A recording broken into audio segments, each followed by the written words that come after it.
मुबारक हो तमाम उम्मत को। दुनिया शाहिद हुई है, दुनिया गवाह बनी है कि क्या है ईरान की ताकत और क्या है ईरान के लोगों में यूनिटी। ऐसी ही यूनिटी उम्मत दिखाए तो आए हाय मज़ा ही आ जाए। मेरे दोस्तों, आप तमाम उम्मत वालों को, तमाम मुसलमानों को मेरी तरफ से और मेरी टीम की तरफ से मुबारकबाद पेश करता हूं कि ईरान का कुछ नहीं उखाड़ पाया अमेरिका और इजराइल। इनकी जो प्लानिंग थी वो पूरी फेल हुई। ईरान को अंदर से तोड़ना नहीं तोड़ पाए, ईरान की सरकार गिराना नहीं गिरा पाए, सुप्रीम लीडर के खिलाफ लोगों को करना नहीं कर पाए, ईरान की मिसाइल सिस्टम को पूरी तरह से तबाह करना नहीं कर पाए। अमा सबसे आखिर में जो ईरान का जो परमाणु प्रोग्राम उड़ाने का इनका ख्वाब था वो भी पूरा नहीं हुआ। आइए सबर सबर सबर सबर मुन्ना अड़वे रुक जा। नहीं, अंधभक्त बहुत देखते हैं ना, तो उनको जलील करना बड़ा दिल को शांति मिलती है। हाँ, ऐसे वाली शांति मिलती है जब इनको बजाता हूँ मैं। हजरात बताऊँ, अमेरिका की रिपोर्ट है, लगाओ भाई स्क्रीन पे, ये देखिए हाईलाइटेड लाइन पढ़ लीजिएगा।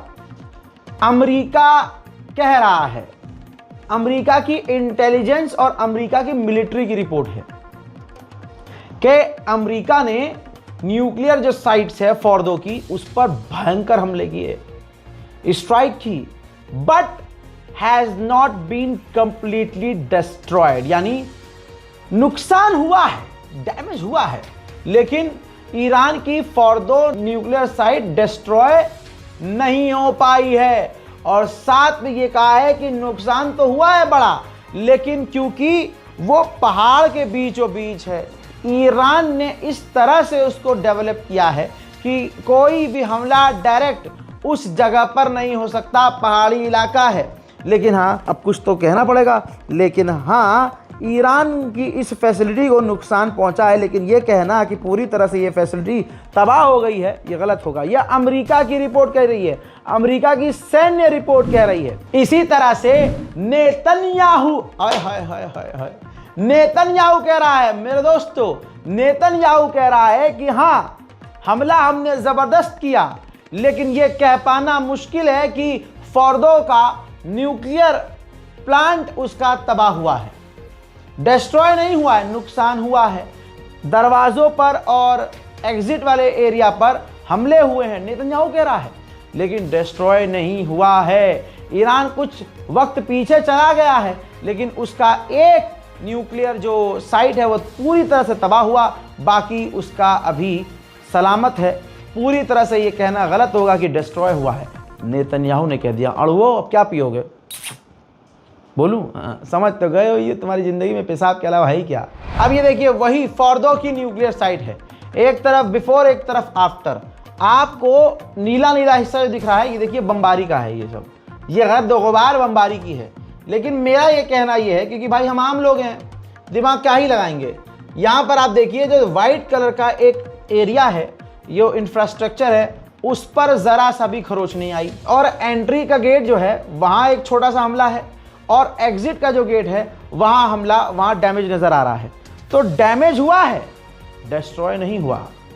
इसी के साथ सबूत ये बता रहे हैं, रिपोर्ट अमेरिका की यानी दुश्मन की ये कह रही है कि ईरान की फॉर्दो न्यूक्लियर साइट डैमेज हुई है, डिस्ट्रॉय नहीं हुई। बहुत लिमिटेड फ्लाइट्स इजराइल से अभी उड़ान भर रही हैं, उसमें से ईएल जो फ्लाइट है इजराइल की, उसमें 25,000 इजरायलियों ने रिक्वेस्ट कर दिया है कि हमें तेल अवीव से बाहर जाना है, हमें अपने देश से भागना है, और हमें जल्द से जल्द जो है हमें टिकट दी जाए, हमारा अरेंजमेंट किया जाए। दोस्तों ज़रा इस फोटो को भी देख लीजिए, इस वीडियो को देखिए, जिस तरह से, क्योंकि फ्लाइट्स बंद हैं, लेकिन जिस तरह से आप देखिए, एक समय में यहूदी समुद्री रास्ते से फिलिस्तीन पर आए और कब्जा किया, आज उसी समुद्री रास्ते से बाहर जा रहे हैं, इजराइल से भाग रहे हैं। ये देखिए, ये प्रॉमिस किया हुआ गॉड प्रॉमिस लैंड जो ये कहते थे, आज उसी जमीन को ये छोड़कर भाग रहे हैं आले यहूद। ईरान की red crescent human right organisation ने कहा है कि अब तक इजराइल ईरान की 8 मेडिकल फैसिलिटीज पर हमला करके तबाह कर चुका है।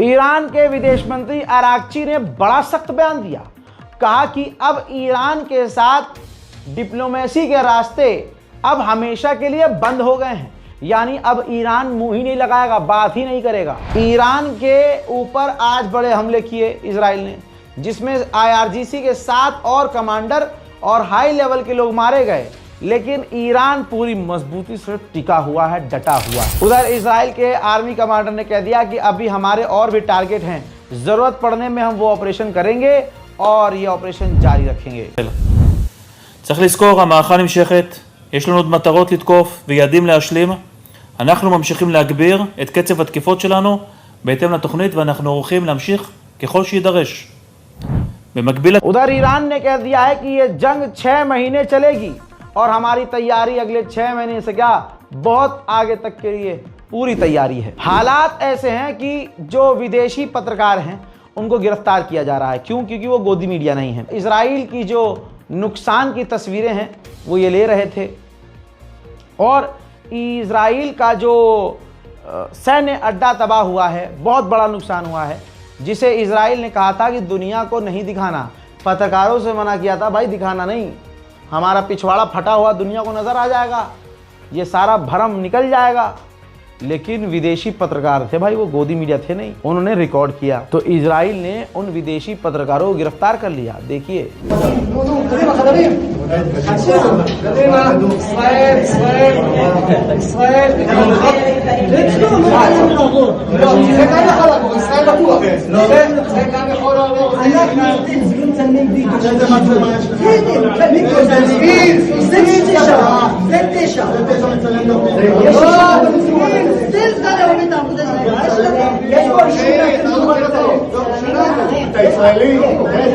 לא, אני בבקשה.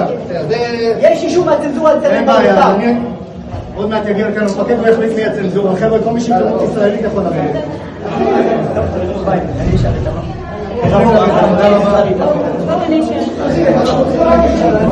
अब जरा सोचिए, जो आज तक TV9 ये जितने भी चैनल NDTV वहां पहुंचे हैं तेल अवीव, आपको क्या लगता है ये गिरफ्तार क्यों नहीं हुए? अबे भैया, गिरफ्तार ये होंगे भी नहीं, क्योंकि गुलामी करने में, चाटुकारिता करने में इनसे आगे है कौन? ये गिरफ्तार नहीं होंगे क्योंकि इजराइल जो कहेगा ये वही दिखाएंगे। चाइना का जो विदेश मंत्रालय है आधिकारिक तौर पर एक स्टेटमेंट जारी किया है, ऑफिशियली कहा है कि अमेरिका ने जो हमला किया है ये बहुत खतरनाक है, बहुत गलत है। हम यानी स्ट्रांगली कंडेम करते हैं ईरान के ऊपर जो बमबारी की है, और ये जो UN का जो लॉ है उसका उल्लंघन किया गया है, उसको तोड़ा गया है। इंटरनेशनल लॉ को अमेरिका ने तोड़कर तबाही मचाई है और ये बहुत गलत हुआ है। उधर IRGC कमांडर ने खतरनाक ऐलान कर दिया है, कह दिया है कि हम अपनी फौज में लोगों को भर्ती करेंगे, जो भी ईरान की फौज में शामिल होना चाहता है हम शामिल करेंगे। हमने इजराइल को जवाब दिए हैं और अभी इजराइल को और भी जवाब देना बाकी है। रूह शहीदान अजीजी के ताज़े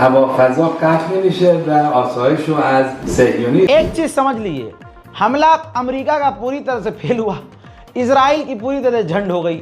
अब दोनों एक दूसरे की पीठ थपथपा रहे हैं, वो इसकी तारीफ कर रहा है, ये इसकी तारीफ कर रहा है, वो इसकी तारीफ कर रहा है। ऐसे ही देखिए, इजराइल ने अपनी पार्लियामेंट की बिल्डिंग को अमेरिका के झंडे के कलर से डिजाइन किया है, स्पेशल थैंक्स बोलने के लिए ट्रंप को।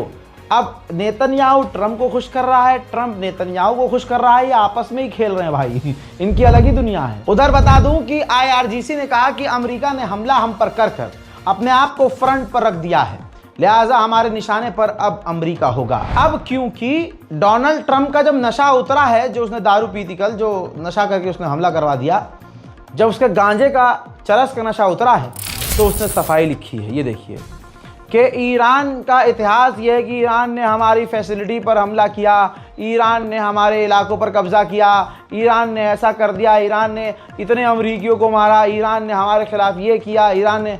भाई अब जस्टिफिकेशन आ रही है ट्रंप की, इसीलिए ट्रंप को यही कहूँगा मैं कि बाबू ये नशा, गांजा, अफीम, ये कोकीन ये लेना बंद करो बे। साले तुम हमला करवा देते हो, उसमें भी फेल हो जाते हो। यही तो नहीं उड़ा रहा था परमाणु बम, अरे निशाने पे लगा ही नहीं, ऊपर से जो है जब नशा उतरा तो अब ये इतिहास बयान कर रहे हैं कि नहीं नहीं ईरान ऐसा है, ईरान वैसा है। चल, ईरान के राष्ट्रपति पेजेश्कियान अस्पतालों में घायलों से मिलने पहुंचे, जहां पर उनका स्वागत किया गया। आप देखिए ना, ईरान के ऑफिशियल्स के किसी भी चेहरे को आप ऐसा नहीं देख सकते कि उनका उतरा हुआ चेहरा है। ईरान के लीडर हैं, प्रेसिडेंट हैं, प्रधानमंत्री हैं, कोई भी हैं, आप देख सकते हैं सब उनको इज्जत दे रहे हैं। जो बेचारे घायल हैं वो भी उठ के बैठे हुए हैं कि भाई हमारा देश का राष्ट्रपति आया है। भाई आप देख रहे हैं, ये तस्वीर एक्सक्लूसिव है। सब पूरा ईरान इस वक्त अपनी सरकार के साथ है और ऐसा ही होना चाहिए। तेहरान की गवर्नमेंट ने बताया है, गवर्नर ने बताया है कि लास्ट 10 दिनों में इजराइल ने 200 से ज़्यादा तेहरान की जगह पर हमले किए हैं। अल्लाहु अकबर। तेहरान में 200 जगह इजराइल ने बमबारी की है। मेरे दोस्तों, नींद उड़ा रहा है ईरान। अली शमखानी जो खामनाई के सुप्रीम लीडर के करीबी हैं, एडवाइज़र हैं, उन्होंने कहा कि अगर हमारा न्यूक्लियर फैसिलिटी इन लोगों ने तबाह कर भी दिया तब भी कोई फ़ायदा नहीं, क्योंकि हमने यूरेनियम पहले ही निकाल लिया था। आगे आने वाले समय में हम इनको सरप्राइज देंगे। अमेरिका की ऐसे ऐसे हो रही है। दुख कैसे? अमेरिका अब लेबनान से भी अपने अमेरिकी लोगों को निकाल रहा है। जी हाँ, खौफ में है अमेरिका। उधर देखिए अरे यार, नंगेपन की इंतहा है। अमेरिकी वाइस प्रेसिडेंट ने कहा कि भैया बहुत सारे देशों ने हमारे हमले की निंदा की, लेकिन अंदर ही अंदर वो हमारे इस हमले से खुश हैं। Are we now at war with Iran? No, we're not. This is not a war against Iran. This is very simple. 67 days ago, the President of the United States sent the Iranians a letter and it said, you're not going to have nuclear weapons. You're not going to have a militarized nuclear program. Let's negotiate. I want to do this diplomatically. I want to do this peacefully. They tried to play him along the way they've played every American president for the last 35 years. And, the president told them, if we don't get a deal, which is what he wanted, then I'll have to handle it differently. And that's what he did last night. He handled it differently. But that was an Iranian choice. We didn't make that choice. They did. By playing games with Donald Trump, they made a huge mistake. And President Trump acted last night. And I think the world today is safer and more... अमरीकी channel ने Israel के vice president से पूछा कि क्या आप खामनाई को मारने के पक्ष में हैं? तो उन्होंने कहा कि ये हमारे ऑप्शन में नहीं है और ना हमारा ये मकसद है कि हम ईरान की रिजीम को चेंज करें। हाँ, खामनाई को मारना है, जिंदा रखना है, क्या करना है, वो इजराइल का कॉल है, वो इजराइल की मर्जी है। You know, after an Iranian missile struck a hospital in Israel this week, Israel's defense minister said the Ayatollah, quote, can no longer be allowed to exist. Does the United States support Israel killing Iran's leader? Well, look, that's up to the Israelis, but our view has been very clear that we don't want a regime change. We do not want to protract this or build this out any more than it's already been built out. We want to end their nuclear program, and then we want to talk to the Iranians about a long-term settlement here. अब Iran ने जो सुबह missile कल दाग कर तेल अवीव से लेकर हाइफा तक जलजला पैदा कर दिया था, उस एक्चुअल मिसाइल की फुटेज ईरान ने लॉन्च की है। मिसाइल का नाम है, तस्वीर देखिए, हा, सुकून है भाई, सुकून। मिसाइल का नाम है खैबर शिकन और उसने ऐसी शिकन पैदा करी इजराइल के अंदर कि बड़ी बड़ी बिल्डिंग, वैज्ञानिक संस्थान, बड़े बड़ी इमारतें पूरी तरह से ध्वस्त हो गई। पूरी दुनिया में अमेरिका की साख कमजोर इसलिए भी हो गई कि B-2 बॉम्बर से जो हमला किया ईरान पर, वो B-2 बॉम्बर का इतिहास में सबसे बड़ा ऑपरेशन और सबसे बड़ा हमला था। इतना बड़ा हमला करने के बाद भी ईरान की न्यूक्लियर साइट्स को वो पूरी तरह से डिस्ट्रॉय नहीं कर पाया। दोस्तों, ट्रंप का डर देखिए। ट्रंप ने ही कहा था इजराइल से कि आप ईरान के डिफेंस सिस्टम पूरी तरह से तबाह कर दो, ताकि हमारे किसी जहाज पर, परमाणु बॉम्बर पर, फाइटर जेट पर ईरान हमला न कर सके और रॉकेट लॉन्च न कर सके। इजराइल ने कहा कि हमने surface to surface missile launcher Iran के 200 तबाह किए। इसके अलावा 1000 बार हमारे हवाई जहाज़ों ने, हमारे फाइटर जेट ने ईरान पर हमले किए हैं। मेरे दोस्तों, ये तमाम वो खबरें हैं जो हो सकता है आपसे छूट गई हो, सामने ना आई हो। मैंने सब पिरोकर आपके सामने रख दी हैं देर रात। इस रिपोर्ट को शेयर ज़रूर कीजिएगा, चैनल को सब्सक्राइब खुद भी कीजिए और दूसरों से भी करवाइए, ताकि दुनिया की तमाम बड़ी खबर आपको मिलती रहे। इस बीच में एक बड़ी जानकारी, इस जंग के दौरान गाज़ा के तमाम अपडेट्स आप तक नहीं मिले, लेकिन जो गाज़ा के लिए हमने मदद इकट्ठा करी थी और दूसरी मदद हमने पहुंचा भी दी।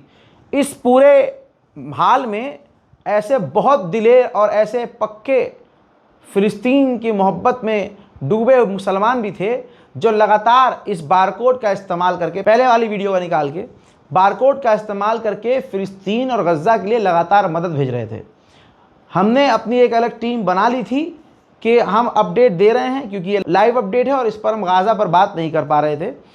लेकिन जो मदद आई, हमने तुरंत उसे गाज़ा तक पहुंचाई। मदद हमारी तरफ से जारी रहेगी। इस बारकोड का इस्तेमाल आप करते रहिए, ताकि हम गाज़ा तक कुछ न कुछ पहुंचाते रहें। फिलहाल के इस अपडेट में इतना ही। लौट रहा हूं और भी ताज़ा तरीन और बड़ी जानकारियों के साथ। तब तक के लिए जय हिंद।